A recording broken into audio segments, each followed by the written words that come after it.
Hey guys, it's Klemmer for Legends Tomorrow, Season 3, Episode 2, Freakshow, and I was definitely really looking forward to this episode. Like I said, the dreaded Season 3 curse does not really seem to be affecting this show, and that's the same with this episode, because this show knows very well what it is, and I think that's really the thing that Arrow and Flash had a real problem with, is that it took them a while to understand what kind of show they really are. Legends of Tomorrow, they don't need to really, struggle what they are, because they already had that problem in Season 1. They know what kind of show they are. It's a goofy show that they don't take too seriously, and that's what I really loved about this episode. It was fun. We get actually a lot more context into Amaya's backstory in this episode, and we also had a really good main plot as well. But let's just get into this episode because I definitely do want to talk about it. And we start off 6 months ago in Central City, and like I said, we get a lot more with Amaya in this episode, which I was happy about. It was the one thing I really wasn't okay with last week, is the whole thing with Amaya and Nate. But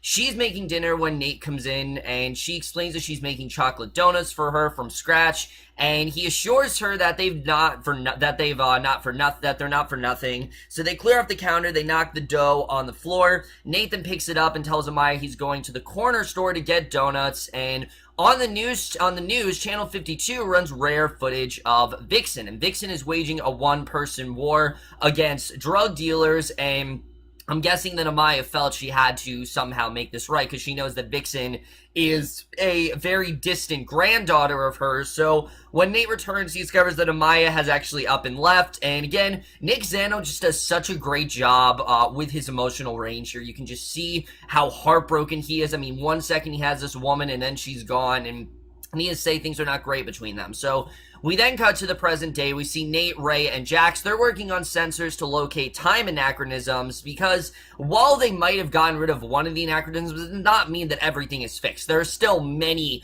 anachronisms they need to deal with. So Ray has built a hyper molecular compressor to shrink anachronisms rather than try and put them in the brig. So the team checks out the new anachronism map, with each dot showing them an anachronism when they broke time. So they discuss where to start, and Sarah wants to find something easy. So Jax locates a level 1 anachronism in Wisconsin 1870, and it's at P.T. Barnum's Roving Museum of Freaks and Hypnotic Hippodrome, which very timely plot, because there's actually going to be a movie about P.T. Barnum called The Greatest Showman. You guys know how excited I am for that, and this really just made me that much more excited for the P.T. Barnum. However, unlike Greatest Showman, P.T. Barnum here is a straight-up villain, and I really like the guy they had play P.T. Barnum in this episode, because he was really great.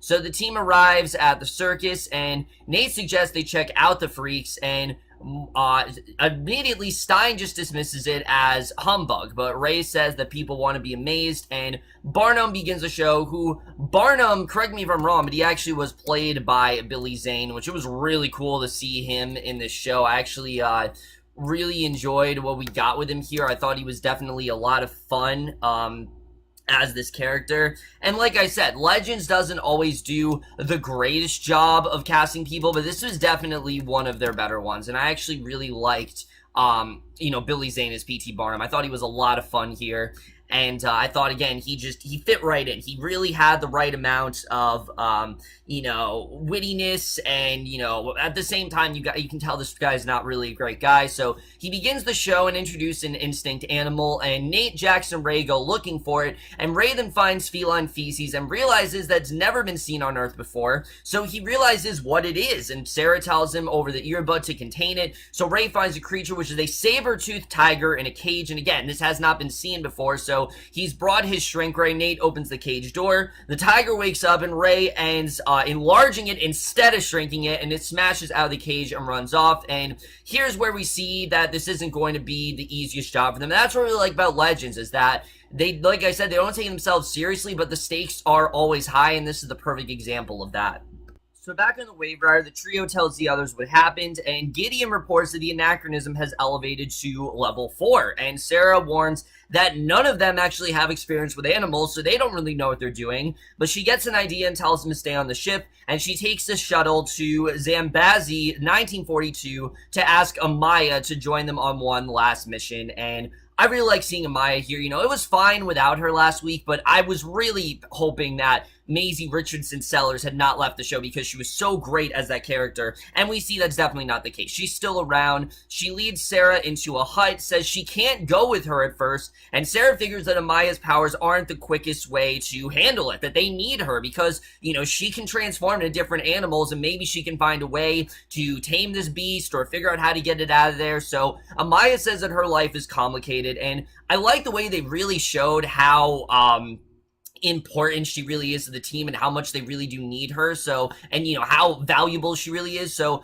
just as a young Fion Sola come in with a Belgian soldier's helmet, she says she found it in a tree, and Amaya sends Fion Sola to bed, and Sarah tells Amaya that she seems at peace there and says goodbye, and Amaya asks if Nate knows that she'd be returning. So Sarah lies and says that he's thrilled, which obviously we know it's probably the last person he wants to see right now. But on Wavera, the team is playing poker. When Amaya and Sarah come in, the others greet her, and immediately we can just see how much this affects Nate. He does not want anything to do with her right now. He claims that everything is running smoothly without her, and they really don't need her. So Sarah asks for the shrink ray and says that she and Amaya will handle it. She leads Amaya out, and Amaya realized that Sarah actually didn't tell Nate about, you know, the fact that they were getting Amaya back. So, you know, she is kind of upset about that. So Nate goes to the local town with Jax to drink, and again, the show wisely doesn't over-dramatize this. They find a way to just keep this in a comical sense, and that's what I love about Legends, is that it's not overly dramatic, like, say, The Flash Season 3 or something like that. And I really do like The Flash, but I will admit, that show over-dramatizes a lot of things, especially when it comes to relationship problems. This show doesn't really do that, and that's what I really liked about, you know, this episode. So, he complains about Amaya leaving him on his birthday, we find out, which is just probably the worst possible thing that could happen, the worst time she could leave, and he figures that Amaya doesn't want to talk, but even if he sought her out, she wants nothing to do with him. So Sarah and Amaya track the tiger, and they spot it, and at the saloon, Barnum tells his freaks he sunk all of his money into buying the tiger, and figures that they need a showstopper. So meanwhile, Nate is using Ray's app to pick up girls, and Ray tells Nate to talk to Amaya, and when a local bumps into the bearded lady Hildy, Nate tells the local to apologize. The man takes an offense. Nate turns into solid steel. The local just hurts himself, and Barnum orders a round of drinks and says that Nate was marvelous. Ray tries to get Nate away, but Nate insists that freaks like them have to stick together. And half drunk, he explains about Ray and Jax's powers and says that his ex-girlfriend can summon the power of any animal, and Barnum suggests they go back to the circus for a private show with female acrobats, and Jax and Ray quickly agree. And normally I'd say that Nate is being an idiot here, but I mean, they've established so many times that these characters are not the smartest, and they're not the best at their job, but that's one of the reasons why we love watching them. They're so, you know, yes, they have a lot of flaws, but they're so flawed, and we love to see how flawed they are. We love them for their flaws and all, really. That's really how these characters are, and we've seen them that, yes, they do have a lot of flaws, but they can also pull things off very well, and I did like the way this episode, again, you know, showed us that these aren't the perfect characters, they don't make the best decisions, and I definitely did like seeing that here. So Amaya tells Sarah that she'll distract the tiger. It leaps at Amaya, and Sarah shrinks it down to house cat size, and Nate goes to talk to Amaya, and Barnum has his strongman knock out Ray and Jax, and the next morning, Sarah, Amaya, and Mick then find Nate. He's passed out in the cargo bay, and they wake him up and ask where Jax and Ray are, and he throws up. Nate remembers they went to the circus for a private show, and when Amaya complains that he abandoned his team, Nate points out that she's one to talk. So again, he's obviously very bitter about what she did, and Barnum locks up Ray and Jax. Now he has the God of Fire and the Incredible Shrinking Man, so he just uses them in his freak show because, you know, they're just as much freaks as everyone else is. So Jax claims that Nate was drunk, but Barnum doesn't believe them and figures that Nate was telling the truth. And he tells them to get on with it. Jax and Ray complain they can't do anything without their partner and their exosuit respectively, and Barnum figures that he'll make marvels out of them yet. So the rest of the team come to the circus to find their friends. Sarah says that they're being watched, and she goes after the man who ducks into the nearby woods and then knocks them down, and we see it's Agent Gary from the Time Bureau. And the Time Bureau, they seem like they are actually going to be this repeative force. I thought that it was just going to be a one-episode thing, but I like that the Time Bureau is still out there. They're still checking up on the Legends because even though Rip is telling him, hey, you can trust these guys, they really don't trust them, which is completely understandable. And meanwhile, Amaya complains about Nate's behavior. He points out she's no longer a member of the team, and Amaya agrees that Sarah should have told Nate that she was coming back. And Nate insists that his getting drunk was just him and the others hanging out, and sees their faces on a Freakshow poster listed as the twins Yin and Yang, and realizes, oh boy, I've really screwed up here. And again, I just love the way they use that in a comedic sense. They could have easily over-dramatized it, and I like the way this show just tries to have fun with itself. So, on Wave Rider, Mick is making a sandwich, and he teases the caged tiger with some meat. It gets out and runs off, and if I did have to have one complaint with this episode, is that I understand that every episode, we need to have someone on the Wave Rider. We can't have everyone in on the action, but I really kind of wanted to see Mick in the circus, and we don't see a lot of Mick and Stein in this episode. They are on the Wave Rider for the most part, so Sarah then locks Gary up in the brig, brings in Stein, and she figures that Ava had him spy on them, and that basically she's using him as a spy. So when he says that the anachronism's now level 6, Sarah insists that they have it under control, and Amaya and Nathan go in, discover that Jax and Ray are dressed as conjoining twins, and Nate can't transform, figures that he's dehydrated. Amaya starts to use the Tantutonum, but 2 of the circus workers shoot them with tranq darts, and they knock them out, and Barnum comes in to say that they now have circus employees, and later Nate and Amaya wake up in a cage. They're manacled, and Nate is still dehydrated to steal up, which again, I like that they use this, that he can't, use his steal because he's actually dehydrated here, and she tells me he doesn't want her using the totem. So Amaya refused to explain and apologizes, says that she went to Detroit to see her granddaughter Mari, the present-day Vixen, and Mari saved 5 people in one night, and didn't know that Amaya was there, and Amaya says that her decision to leave had nothing to do with Nate. And again, I like this. I like that they put this under the rug. It's not going to be this huge thing all season. So Nate asks why she had to go back to 1942. Amaya explains that Rip told her if she stayed in 2017, then Mari would disappear, and she obviously didn't want that. She wanted Mari to live, and she didn't say anything to Nate because she needed him to hate her and move on. She wanted Nate to be upset. She wanted Nate to be bitter because she didn't know if she'd ever come back to the team. And I really like this. I like that Amaya did this, selfishly, and she knew what she did was wrong, and she wanted Nate to be upset because she didn't know if they'd see each other again. And unlike the other CW shows, that she actually has a reason to be upset. This isn't just a relationship problem.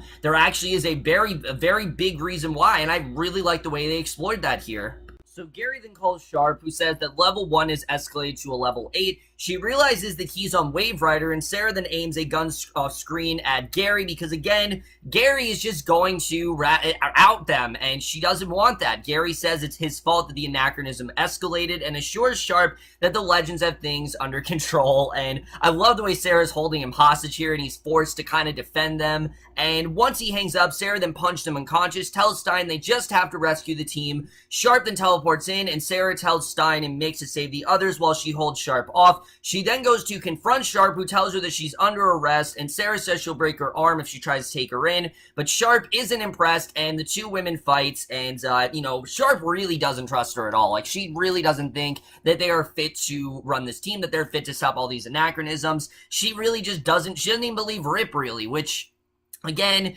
is a little bit, it's just a little bit of a stretch. Like, it's just here, I think, so Sharp can be this villainous presence, which I like the actress, I do, but I don't feel the character has had strong enough of an arc to really show, okay, this is why we don't trust the Legends. Like, I get it, the whole thing happened with them breaking time, but other than that, why doesn't she believe Rip? Why doesn't she have any faith in Rip? I don't really understand that, but Stein and Mick then go to the freak show. Mick then glares at the clowns. Barnum comes out and presents Jackson Ray. He has them juggle, and they have no choice but to do so badly, and Mick then sees more clowns, tells Stein he's on his own, and runs off, and I love that we saw Mick is afraid of clowns. That was hilarious to see, especially someone, Mick, who's so just, he's so, he has so much dark humor, and he's always so, off the cuff about everything, and he's someone who always has these really bitter things to say, that to see that he's actually afraid of clowns, I thought was a lot of fun to watch. So As the audience boos, Barnum goes back into the tent. He picks up a gun. He asks Nate if he's ready for his debut. He warns the audience will burn the show down if they don't give them their money's worth, and tells Nate to transform or die. So he refuses, and Barnum asks if he would steal up for Amaya, and after a moment he agrees. So Sarah and Sharp continue fighting. They finally knock each other down. They agree to take a break and get some water. The tiger then comes in. He growls to its normal size. Sharp then panics and runs off. The tiger goes after her, it corners her and leaps, and Sarah uses a time courier to open a set of panels, saving her and taking her to Gary. And just seeing Sarah actually save Sharp, I really like seeing. I mean, I understand that she had to regardless, because obviously Rip would be on their ass if she let Sharp die. But I like the way that Sarah did save her here, and Sarah figures that Sharp is mad because she saved her life again, and that she couldn't do it on her own. And I thought that was actually really well done, that maybe Sharp is just upset because they do need the legends, and that the Time Bureau can't just function on their own, because I think Sharp really wants that. And you know, the Time Bureau, they don't really need to be there. And Gideon warns the anachronisms at level 9. Sharp almost says that Rip believes that the legends can deal with malice, and at this point, like, what the hell is malice? Like, what does that have to do with anything? And 10 tells her that Rip will take Wave Rider away from them again. So a clown comes out to make balloon animals. Nathan steals up. Barnum confirms that he's bulletproof. An exhausted Nate reverts to human form, and Maya used the totem to break free of her manacles and the cage. She easily takes out Barnum's assistant, which that was badass. And the real clown then comes out without his costume. He yells at the man impersonating him, who is Stein, and as the clowns close in, Mick then screams at them to die and tackles them. And as he fights them, Stein then steps on a seesaw. He yells at Mick to hit it.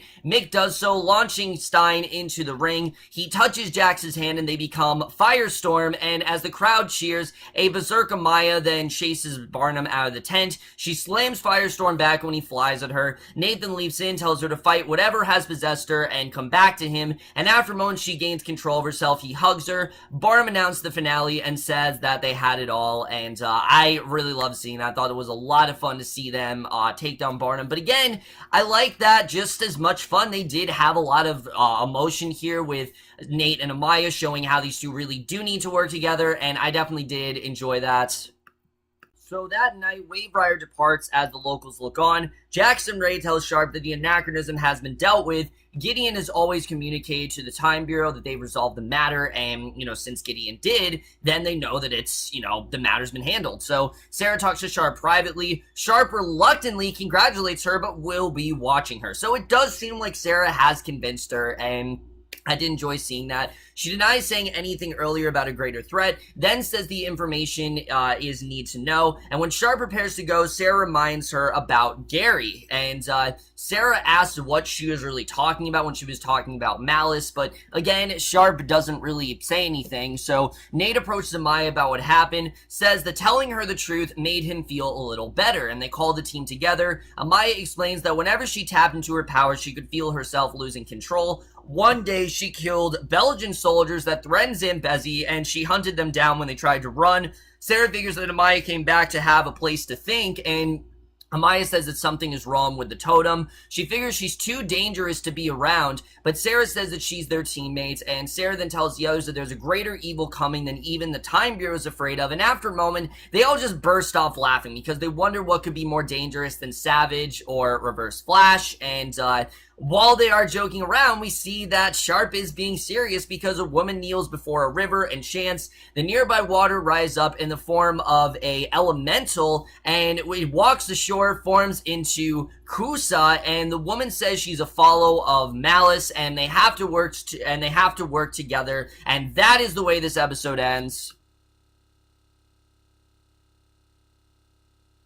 So, once again, guys, another really great episode, but I'm just going to tell you right off the bat, I did not really have a reaction to the very end of the episode because I have not actually watched Vixen. I know you're like, how have you not watched Vixen? Every episode's like 3 minutes. I will watch Vixen, okay, before the next episode, because yes, I do want to know more about Kuasa. I did not know that she played such an instrumental part in that show, but I might as well go back and watch it because it seems like a big chunk of the season is going to be devoted towards that storyline. I'm interested in seeing really what that's all about. I don't know what Malice is. I don't know any of that stuff, so I'm pretty sure I'm going to have to watch Vixen to really figure out what's going on there.